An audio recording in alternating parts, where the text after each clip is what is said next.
Marami mang bumabatikos sa nag-iisang angas ng Pinas, Janriel Cuadro Alas Casimero. Kesyo pabaya, hindi na makuha ang tamang timbang at mabilis na daw mapagod sa laban. In short, boy hingal. Pero bago pa man husgahan ng isang Pinoy na boksingerong tulad ni Casimero, inyo munang tingnan ang mga karangalang na ibigay nito dito sa bansang Pilipinas. Naging 3 Division World Champion, brutal na winasak ang mga nakalaban matapos madapa at matalo sa kamay ng isa pa nating kababayan na si Jonas Sultan. Muling bumangon at lumabas ang isa pang bersyon ng isang Cuadro Alas, ang pagiging maanga sa ibabaw ng lona. Kaya naman isa-isang pinabagsak ang mga nakalaban tulad na lamang nila Jose Pec.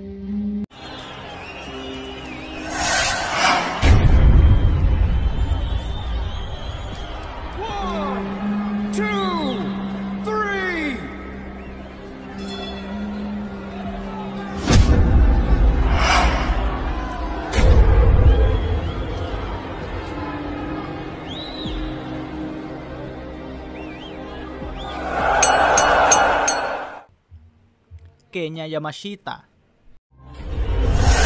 Oh, you can...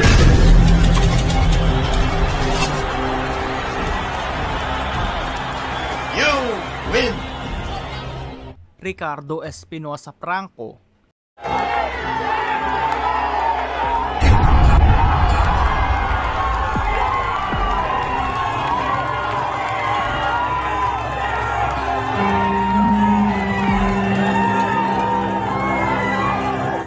Cesar Ramirez, kung saan nakuha ni Casimero ang interim WBO bantamweight title. Shot to the side of the body. Finish him. But make no mistake about it. Oh, down! It's down! It's down! And I think it's out! It's over! That's it. Oh, what a we knew it was happening. beautiful ending to this fight! We knew it was going to happen. He had very little left. And flat on his back. Unbelievable ending. What a Janriel Casimero. What a fantastic show there from the Filipino Janriel. At nang maging isang ganap na 3 Division World Champion, si Casimero, matapos pabagsakin ng nooy nagahari at kinatatakutan noon sa kanilang dibisyon at hawak ang WBO bantamweight title na si Zolani Tete. The way in. Finish him. Oh, Casimero got him. He's got him with a bot now. He's getting him. He's got him with a body shot. On the chin it was. It was short right hook to the chin. Southpaw. Right on the temple. Right on the temple. Right, short little right hook right on the temple. And he does it again, doubles it up again, but the first one did all the damage. He jumps in with a body shot, which initially I thought was what had done it. And then he lands with 2 right hands to... And he's in trouble. It's all over the place. He's in real trouble. Tete's in a lot of trouble. And the referee wants to look at him. He's allowing it to continue. But can Casimero take him out here? It happened so quickly.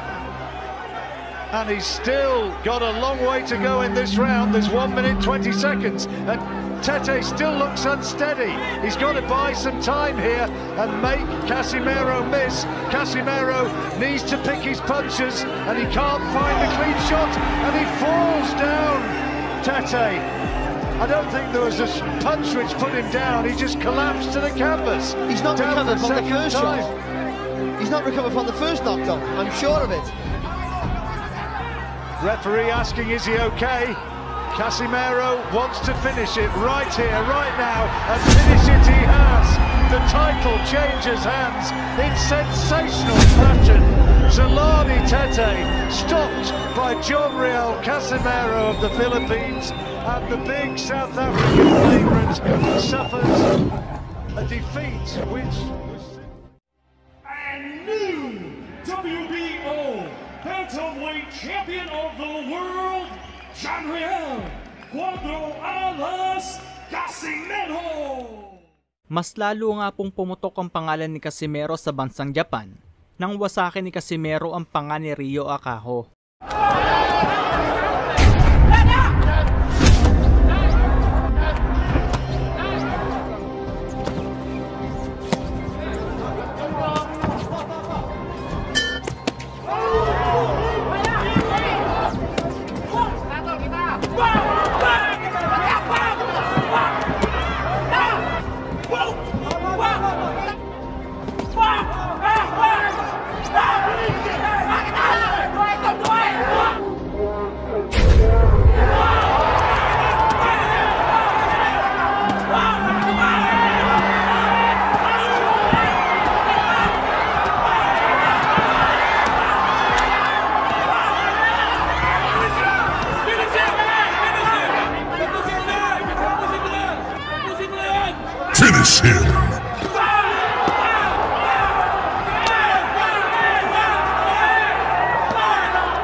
At dahil sa hindi mapigilang lakas ng angas ng Pinas, ay lumabas pa ang isang talento ng Hapon sa pag-arte upang makaiwas sa nagliliyab na lakas ni Cuadro Alas.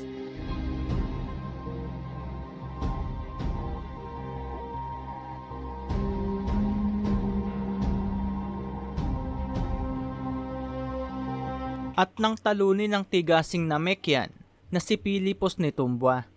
Body shots and Oh, nice overhand. Overhand. Yes. That's exactly what Casimiro has been waiting for.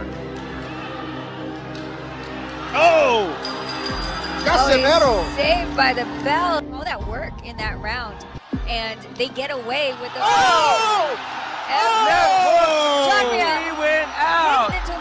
Tumboa is down on the mat. Getting counted. His legs are wobbling. Is he going to come towards the ref? And the defending champion has been knocked down. Casimiro. They're allowing it to go. Casimiro going in for the kill. Casimiro going for the kill. He's trying to get the distance to be able to hit him. Netumboa was out. Covering up. Trying to hit him with that. He's trying to save right now by holding John Riel Casimiro. He's wobbly. He's wobbly, Nonito. He's just one punch away. Just one punch away. I think an uppercut will do this one. John Riel just needs to get that distance to be able to fire his shot. Oh, look at him. Look at him. Reaching. Almost out on his feet. Almost out on his feet. He's reaching in to try to clinch John Riel from hitting him. He tries to get a left hook in. And the barrage of punches that John Riel is throwing. The champion just swinging for dear life. His right leg is out. It's barely bending. He is just a punch away. And he has no more power. Bagamat napabagsak ni Cuadro Alas si Pilipos mga idol sa pang-anim na round, ay hindi ito naging sapat para tapusin ang kalaban. Umabot pa din ang resulta sa kamay ng mga hurado. At dito ay naitanghal na panalo ang ating kababayang si Cuadro Alas at nakuha ang WBO Global Super Bantamweight title. Kasabay nito, mabilis ding nabatiko si Casimiro matapos ang hindi magandang resulta na laban kontra sa Hapon na si Yoshinori Oguni. Kung saan dito unang nabansagang boy hingal si Cuadro Alas dahil ilang round pa lamang po ang lumilipas ay hingal kabayo daw si Casimiro.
Sa di inaasahang pangyayari ay nagkaroon ng katanghapon sa may itaas na bandang kanang noo, dahilan para matigil sa pang-apat na round at maging draw ang resulta ng kanilang sagupaan. Pero muling pinatunayan ni Cuadro Alas na mali ang inaakala ng karamihan, lalo na ang malas ng Pinas na si Silver Boys TV.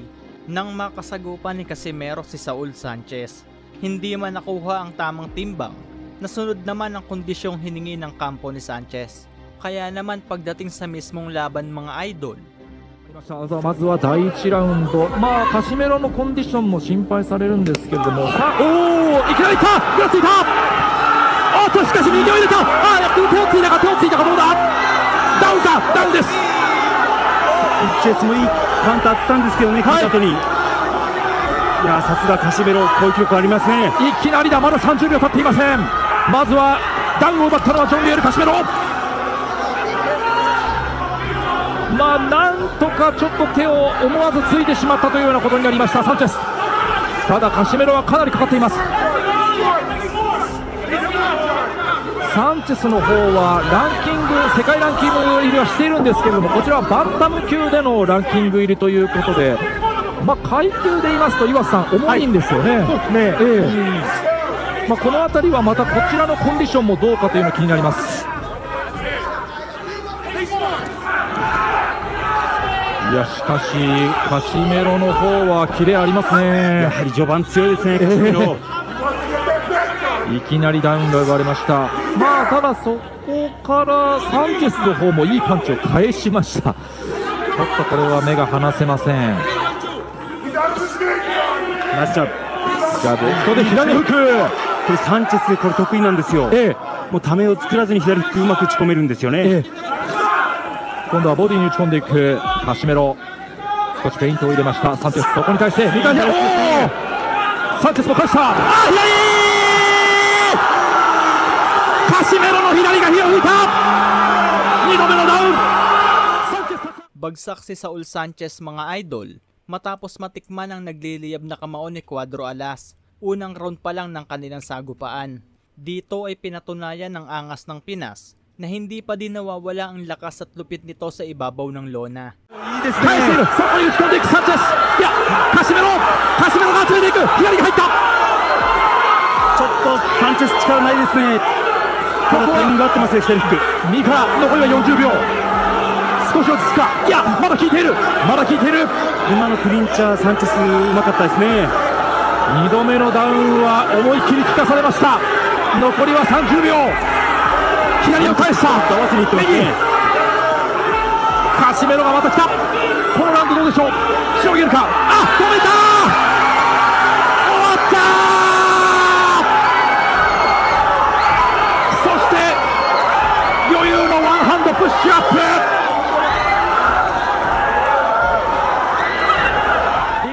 Hindi man maikasa ang matagal nang inaasam-asam na laban sa pagitan ni Casimero at Inoue, marami pa din ang naniniwalang magtatagpo pa din talaga ang landas nila sa ibang dibisyon. Dahil marami na din ang nagsasabi, tulad ni Donaire, na nakalaban ni Inoue na si Casimero lang daw talaga ang makakatapat sa halimaw ng Japan. Kaya naman, kapwa Pilipino ay suportahan, bagkus iangat pang lalo para sa ating bansang Pilipinas. Dahil magkaiba nga po ang angas ng Pinas na purong lakas at malas ng Pinas na puro pambabash lamang para mapansin ng karamihan. Maraming salamat at natapos mo ang video natin ngayon. Huwag mo sanang kalimutan mag-like, subscribe at pag-hit ng bell button para updated ka sa mga bidyong ilalabas ko. Maraming salamat po.